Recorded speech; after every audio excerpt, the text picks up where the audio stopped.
Hey Grump, how you doing? I'm doing good. All right. So we're here today to talk about your business and what you're all about and everything. So tell me a little bit about yourself. What's your age? Old. Got a birthday coming up. I'm actually going to be 53. Nice. All right. And where did you grow up at? I was born and raised in Orange County, Santa Ana to be exact, where I spent my first 23 years of my life before I made it my way out to Riverside County and where we live here. All right. And what about your business? Probably what's the number one question that you always get asked about your business? Well, the number one question I'm always asked about is, what the hell is this place? I mean, when they open up the door, they're kind of bewildered by like this barrage of everything from 1928 to 60 that I carry. So they can't quite fathom it. And I'm like, well, just wait until I'm actually not in the store anymore and I move it to here at the Grumpsville, where when you walk into my store, you're bombarded and there are like 7,000 items that are never even in that store. So the number one most asked question for sure is, what is this place? Or, they're like, oh my God, what is this place? It's like, it's rad kind of thing, It's definitely a different place than I've been before. Well, as far as I understand it, I mean, you got parts houses, you have music shops, and you have antique shops that are large and, several thousand square feet that bring several people together. As I explained to my customers, there has never been, as far as I know, someone as stupid as myself to attempt to bring it all under one roof by one person so that no one else has like feedback onto what you portray. That comes into my second question for you. So, how did you come into incorporating, like you sell antiques, you sell records, or you sell, albums, things like that, CDs, and Ford Auto Parts. So how did you think about coming and bringing that all together for your business? Didn't start out that way. I was going to be a teacher, so I walked away from teaching and I took a job in Orange County at a Ford hot rod shop. Knew nothing about Ford at all. I was born and raised with Chevrolet. I mean, my first car was a 55 Chevrolet that my dad bought me when I was 3, still have. So it's kind of, I've been on my own now for, I think I'm coming on 19 years, and it's evolved. It started out when I left that company. I knew then I wanted to incorporate music. I was listening to I used to commute with a guy in from Hemet to Orange County every day, and old Hank Williams sang, "I'm driving my hot rod up over that hill," and so I knew I wanted to incorporate that. And then the guy I rode in with, he was a big like Reverend Horton Heat fan, and I was like, "Whoa, what is this?" I didn't know who Reverend was. I was a metalhead. I mean, I'm a hardcore guy. When I was a kid, of course, I was raised on Merle and Hank by my parents, but I went on to hardcore. And then, of course, as you get older, you kind of go back to what your parents were. And so it started there. And of course, when you deal in hot rod parts, you always have the gas and oil aspect of it. So everything, it was that way. I built into that. I built up the music scene as far as what I carried, grew the collectibles. I, of course, had the Ford parts. And then once COVID hit and I heard the numbers of the shit that was coming from China, as far as like Hobby Lobby, 99% China, Harbor Freight is in my opinion, 100% China. And then, of course, you have your IKEAs and all these other places. And I'm thinking, people are wanting to decorate their homes. I don't want them to have China products. It's trash. India, it's trash. And so in 20, as you know, because we were together, we kind of revamped our whole house, got rid of a lot of modern stuff, went back to more original items in the eras, the 20s, the 60s that I like so well, and you do as well. And so I said, why aren't I incorporating salt and pepper shakers, dish sets? So when people are cooking, it's not Gordon Ramsay selling them a Chinese pan. They're using something that will last to the life of them and maybe their child if they take care of it. Same thing if you're going to decorate a bathroom, bubble baths, bobby pins, toys for the kids, old scooters. Why do we want to, just because your kid complains that his buddy's got a better one, it's Chinese crap. Put them on 60s, educate them on the greatness of the country that was, the greatness of this flag that we were up until, once again, my opinion is we sold out and died as a country in the mid 60s when we shipped all our products overseas. We let Toyota and Datsun come in and never prepared our car dealers to deal with that or manufacturing. And so I'm OCD. I latch onto something. I dive into it. Thus Grumpsville. I mean, I'm not gonna have a brick and mortar, the traditional brick and mortar that people are accustomed to for long. I hope it's gonna be more on the road, preaching about everything. And then Grumpsville, when you're coming to Riverside County, I want this to become a destination where you walk in and you're like, then the question is, holy hell, what is this place? It's going to actually mean something because there's going to be record shops, barber shops, homes. You're going to see a speakeasy that's in my collection, things of that nature. Right? That's what I look forward to. That's what I love, is spreading the goodness of American items, which of course we don't find today because it's all trash. And they last longer. They last more of a lifetime. I mean, we use. Look behind me. Right. These lamps were made here up into some of them into the mid to late 60s, but they were made in America, all of them. Go to Hobby Lobby, buy yourself a new awesome neon LED sign. You're lucky you're going to get 6 months out of it. Same thing. I've been selling fans. Why?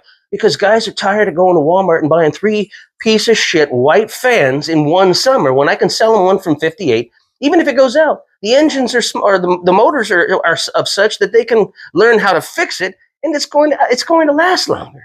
Exactly. You know? Exactly.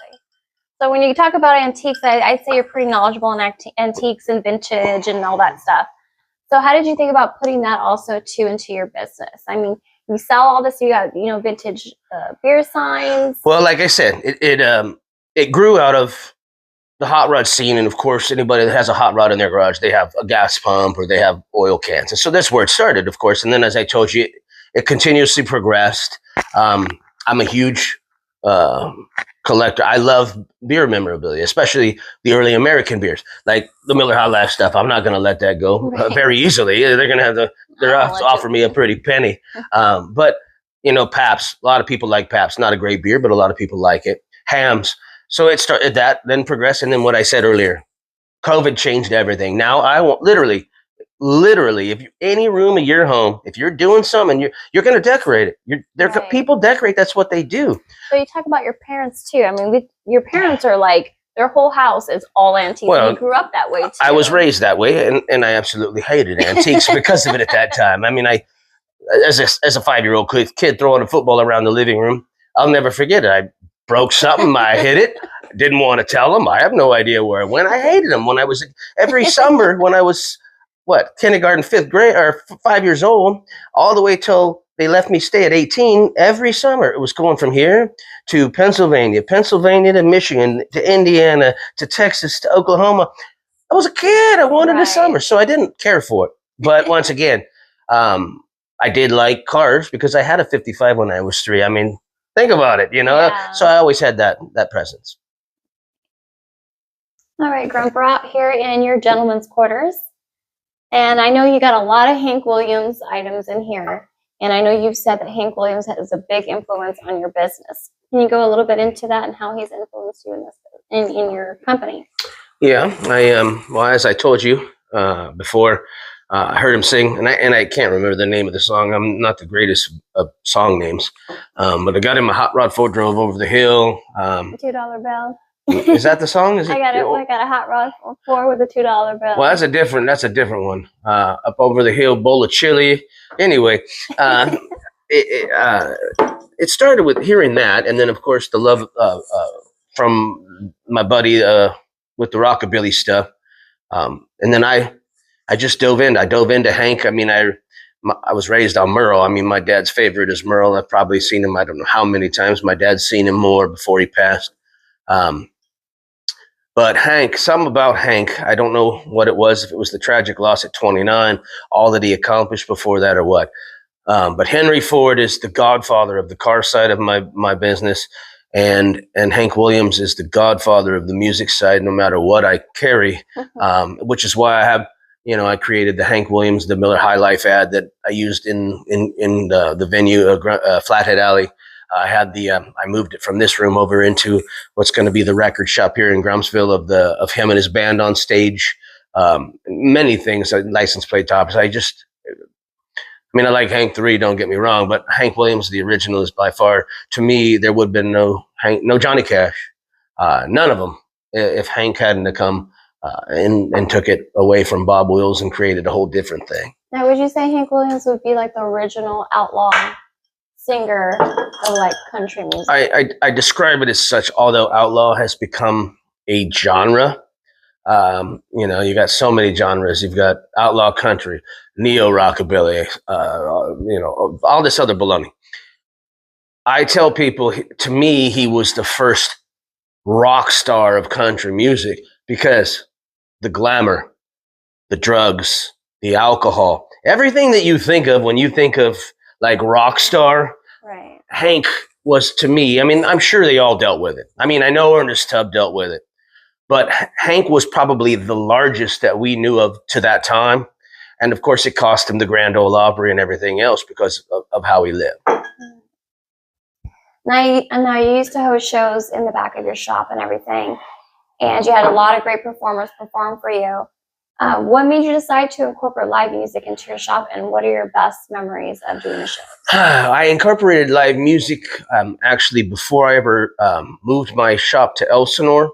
I had a nice gentleman who's passed now that had a bar in Winchester that enabled me to start doing live music.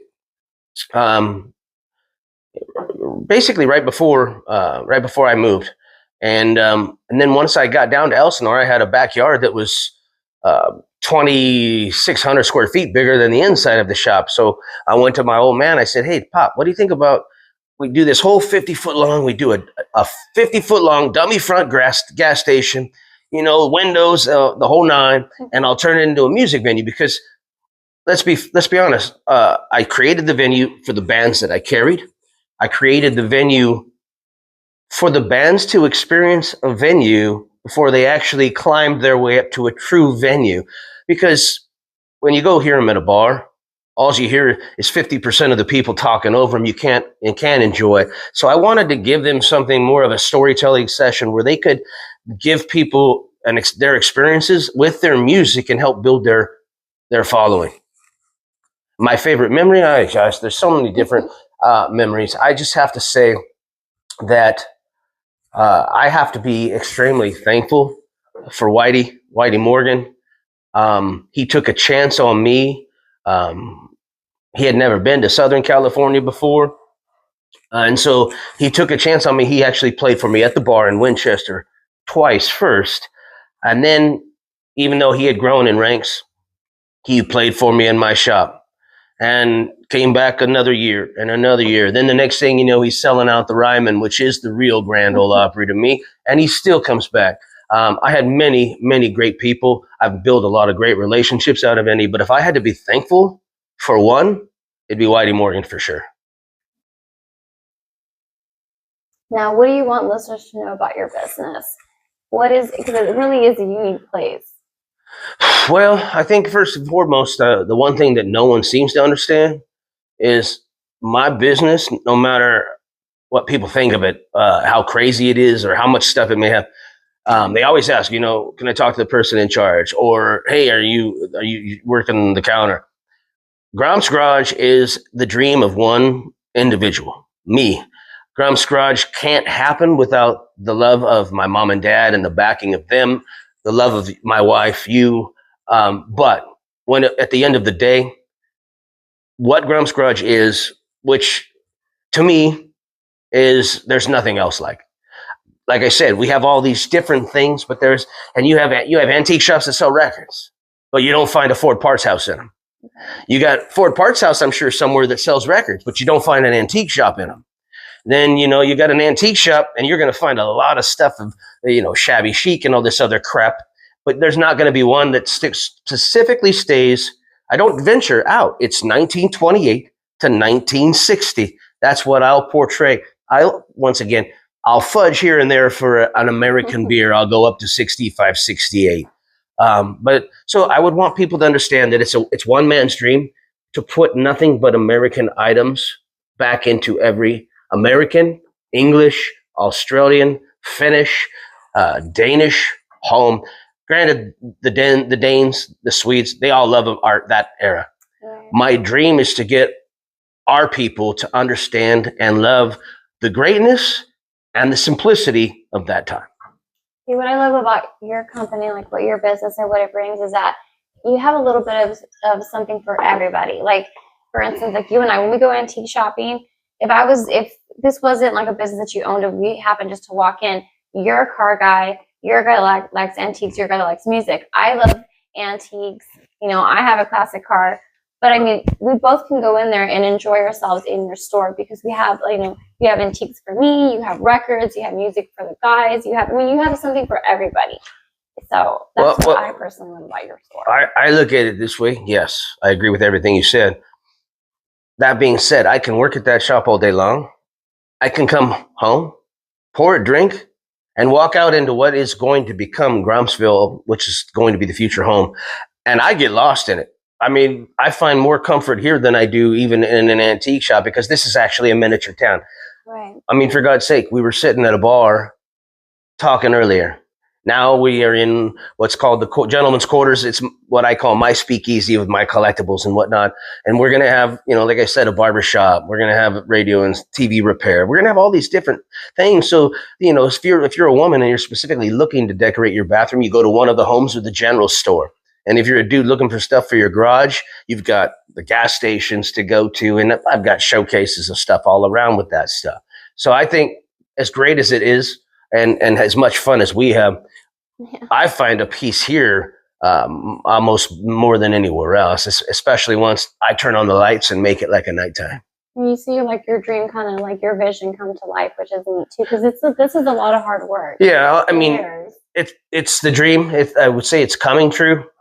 You and I know we wanted to be in a town about 30 minutes outside of Nashville, and I wanted to create a 70-acre place. It was just not feasible with the economy the way that it was and the amount of money that people are struggling with. So this was the next best thing. We owned the property. We had the barn. And my dad had the Western town in the barn already that I was able to turn into a 50s town. So it's going to be the next best thing. And it's going to be, people love my shop that tell me they love my shop. They may not, I don't care what they think about me. I really don't care. I don't care. You know, people may say this or that, don't care. But they tell me how awesome the shop is. That's all that matters to me. Because what it represents is far greater than me. It represents the greatest time that ever was, period. So ending on my last question for you, what are your plans for the future of Grumps Garage? I really don't have any plans other than, like I said, I want to get out of the traditional brick and mortar that is in Lake Elsinore now. I believe that if I can do 4 or 5 trade shows a year, it's going to spread the gospel, so to speak, of what I do and what I offer, which will make the website continue to grow. And of course, being able to travel to 4 or 5 shows a year, I'll be able to continue buying on my way out and on my way back to add more stuff within.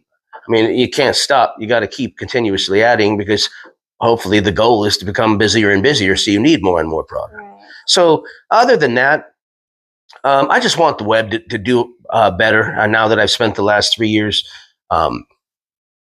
improving it and doing everything that I needed to do to bring it up. And that's about it, really.